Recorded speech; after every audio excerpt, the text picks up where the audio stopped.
నిజముగా దేవుడు భూమి మీద నరులను పరిపాలిస్తూ వారి స్థితిగతుల్లో దేవుడు చేస్తూ ఉన్నటువంటి మేలును మరువగా తగ్గించుకొని వారు బ్రతుకుతూ ఉంటారు. చూడండి, అటువంటి వారి విషయంలోనే నేను ఆనందిస్తాను. ఇర్మియా గ్రంథంలో మాట ఉందండి. అక్కడ మనుషుల శౌర్యమును బట్టి కానీ, బలమును బట్టి కానీ, వారి పరాక్రమం బట్టి కానీ అతిశయించకూడదు. కానీ ఎవరి విషయంలో ఆనందించాలి?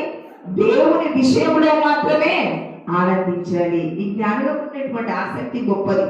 నక్షత్రం చూసాము, అంత గొప్ప నక్షత్రం మేము ఎప్పుడు కూడా చూడలే.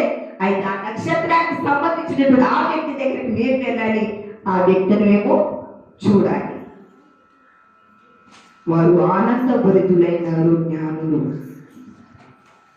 మూడవదిగా వారు ఆరాధించారు. ఏం చేశారని చూసిన తర్వాత ఆరాధించారు. అయ్యో, ఎంత గొప్ప మహారాజు అయ్యని.